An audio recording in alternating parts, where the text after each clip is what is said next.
wager that if anyone has ever played a Dept game, it would probably have either been Yggdra Union or Dept Episode 1, Riviera, the Promised Land. Looking back on this entry in the franchise almost 2 decades since its first release, Riviera is certainly the safest game, I would say, out of the 4.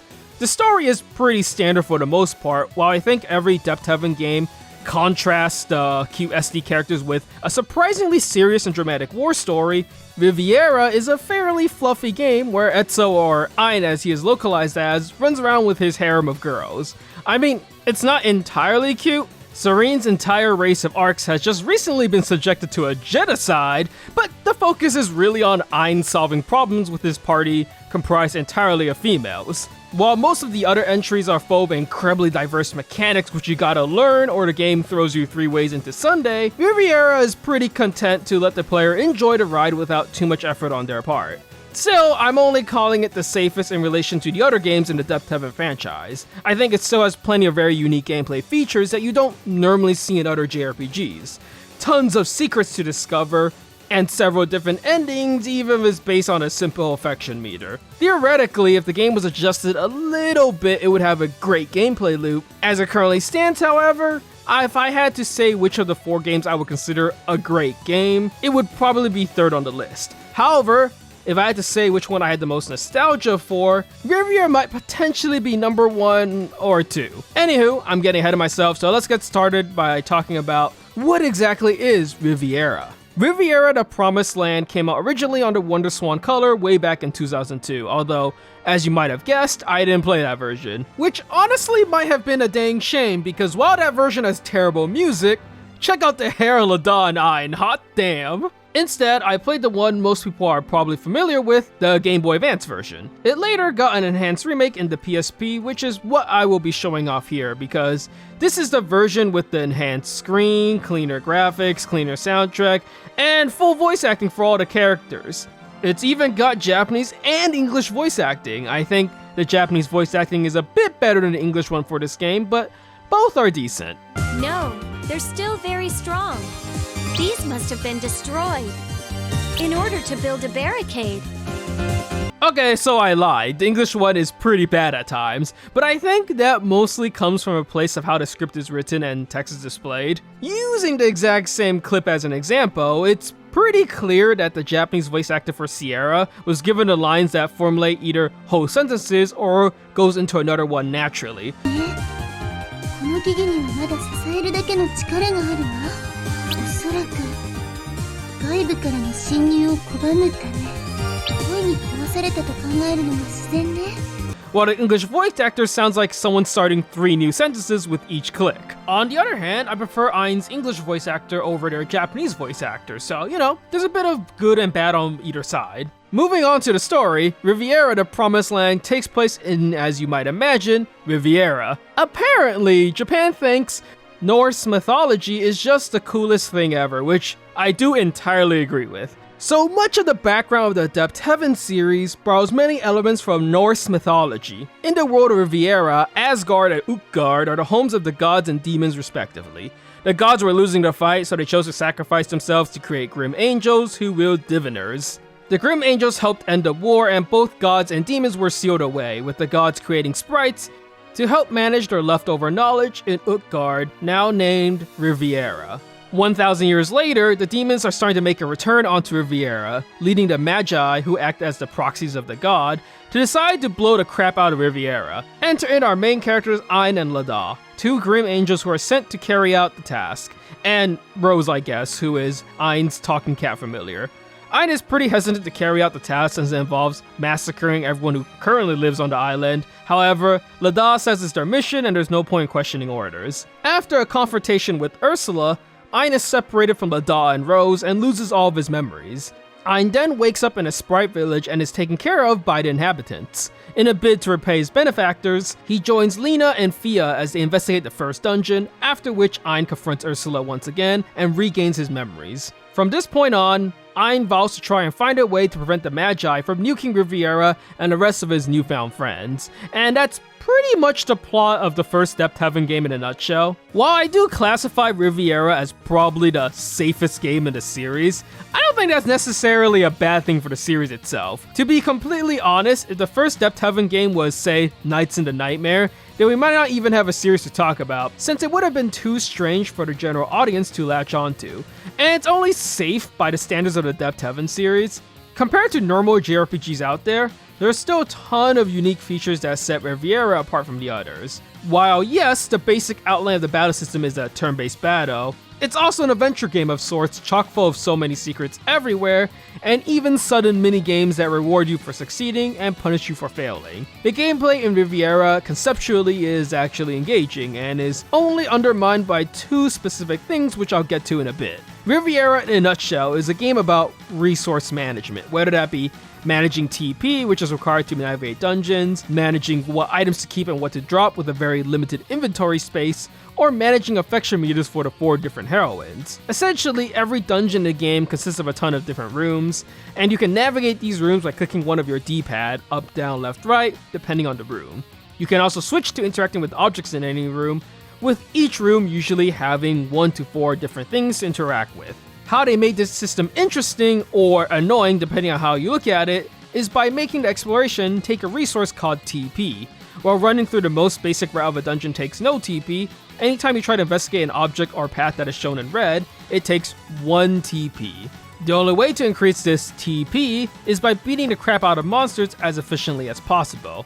Every dungeon has a limited number of battles, so you're always encouraged to try and finish every battle with a finisher move, as how fast and how stylish your final attack is are the greatest factors as to your ranking in battle. Speaking of which, while the base framework is a turn-based battle system, it does have plenty of unique points. For one, characters have no levels. Instead, stats and HP are all based on mastering equipment. This gains them access to a new finisher and, more importantly, increases their stats permanently. If you've played Romancing Saga or Final Fantasy II, all of this probably sounds real familiar to you, although Riviera is definitely way less obtuse about how it all works. Before battle starts, you can select up to 4 items to bring into battle, with all items and weapons having limited use and breaking after expending their durability. When factoring in how limited your inventory space is, the player is forced into this constant decision-making process of what weapons to use, what weapons to master, and what items to keep. Even if an item looks useless at first, it might turn out to be important for a secret story event later, but you only have a limited inventory space, so you can't keep all of them. You might want to stick with only your strongest weapons, but you have to master new ones to have any chance of leveling up. When you combine that with a limited number of battles and a rating system you want to do well on to get more TP, you have all of the ingredients for a really engaging battle system, theoretically. All of this is kind of undermined by 2 things. One, there's a practice tool which you can access at any time, with absolutely 0 drawbacks, where all items have infinite durability, so you can just master everything there, and all the permanent stats carry over to the main game with no penalties. The second is that, even if you didn't use the practice tool a single time throughout the entirety of Riviera, the game is easy enough that as long as you are actively trying to master all your equipment, you will get to the end of the game without any issue. The main character always having access to an infinite durability weapon that instantly increases your battle rating if you finish with it, kind of trivializes the battle rating system as well. And if all of that fails, if you ever lose a battle, you can just retry it with enemies starting with less HP the next time. You don't get penalized in any real way for doing so. Well, okay, technically it probably has an impact on your score, which I don't even know if that's true or not. But honestly, when it comes to scoring systems in single player games, I personally have never cared about them in any way unless I was getting some sort of reward for getting a high one. Like, who am I going to show off my score to? My dog? The game isn't terrible or anything, everything I mentioned is still kind of fun, it's just not as engaging an experience as it could have been. A lot of the difficult choice making and inventory management is kind of dropped to the wayside when players have the leeway to just master everything during practice battles without worrying about defeat. There is never a need to worry about what weapons to keep, since once you master it, you can just dump it for the next best thing. Missed potential aside, there's still plenty I like about Riviera outside of the combat. Maybe it's my monkey brain, but I actually really love the idea of having mini-games in the middle of exploration. None of them are hard per se, but it keeps the players on their toes. Whenever it happens, it's always a fun little moment with some actual consequences.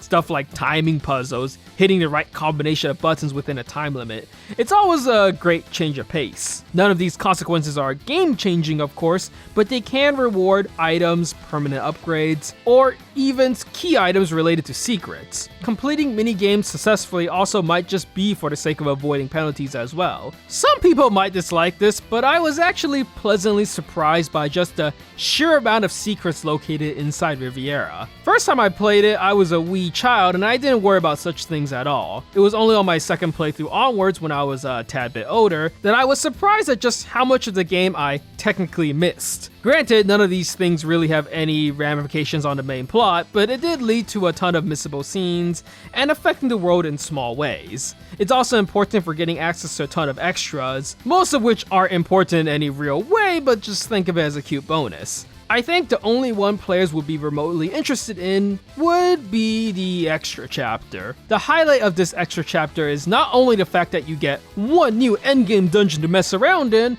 but also, aside from being able to pick all the main characters, you can team up with Lada again, which is normally only available in the prologue. This is new for the PSP remake actually, since in the original, the bonus chapter was originally just an extra boss with Hades without the dungeon, and you had to use the normal party. The rest of the extras are stuff like sound test, CG, item, face collection, all things that personally every time I see in a game like this, even when they're already unlocked, I usually skip them. Maybe I'll check out the soundtrack if it's banging, but even then I would just listen to it on YouTube or something. Still, I think the extra unlockables aren't really the reason to try and find these secrets, but rather for just seeing how each secret affects the world in tiny ways, such as getting the moondrop in the first dungeon, which allows the mermaid in the crystal caverns to slowly be able to talk more and more each time you visit throughout the rest of the game. Discovering each one of these sort of things are all kinda cute and help round out the world just that tad bit little more. The physical rewards such as a better weapon are nice too, but it's those little story beats that are much more interesting to see, especially since chances are you'll get an equally as good weapon in the next dungeon anyways. If you did want to get all the secrets though, the game makes that incredibly hard, since many of the secrets are either incredibly convoluted, or you can easily lock yourself out of one by using an item prematurely, or even getting an item that locks you out of one later. The game is a nightmare for completionists, which is going to be a running theme for the rest of the series. But for the vast majority of players, I think the secrets are just a cute little discovery you get to make every now and then. The music in Riviera is also pretty solid. In fact, it's probably one of the best features of the game. I believe Minako Adachi predominantly does the soundtrack for this game, which is gonna be the opposite case for most of the later ones, but yeah, it's great. The music does a great job of setting the scene for all of the different locations the main characters will be going to. The battle themes gets your blood pumping, and most of all, they just all sound really fun. Again, I'm always bad at describing music, but I hope what you've been hearing in the background of this video will have given you a feel for the type of music that is in Riviera. I mentioned in the beginning that there was a dating sim sort of element to the game with the affection system for the four main heroines. It works pretty much how you would imagine it to, where every action in the game contributes to the hidden rating and you get a mini epilogue at the end, depending on whoever has the highest. While trying to balance all the decisions to get the heroine ending you want might sound like a hassle, in practice it's not too bad at all. Whoever you let finish the most battles already gets a ridiculous head start on affection points for that chapter, and there are enough obvious pointed decisions that you're given pretty much free reign to selectively increase or decrease someone's affection. As much as I'm glancing over the entire system, I can't deny the fact that when I was younger, the fact that the game even had an affection system of some sort was one of the reasons I was interested in playing it in the first place. The characters themselves are fine, they aren't anything too special, but I still enjoyed watching them blunder around the entire game. Chances are you'll like one of the girls at least a little bit, even if what you see is pretty much what you get. I think on my first playthrough, I was a big fan of Serene, the blue-haired scythe lady with wings. Riviera the Promised Land is what I can only describe as a perfectly decent JRPG with some interesting mechanics. I think there was room to make a much more engaging experience that would actually force players to utilize these mechanics, but the overall difficulty of the game would have to be tuned up. On the other hand, it's probably a lot more accessible for anyone to enjoy it the way it currently is now. Riviera is chill enough that anyone can get through it even with a bare basic understanding of the game, yet there are enough secrets and minigames to entertain the player as they run through each locale. as we move further down the series, we're gonna see the Dept Heaven franchise venture into much more interesting places with more diverse mechanics, stories, characters, and even music. There's a lot to look forward to, but for now, that'll be it for this one. All the supporter stuff is in the same place as always, like, subscribe, yada yada. If you got any fond memories of this game you'd like to share, feel free. Otherwise, with that, I'll see you later. Till next time.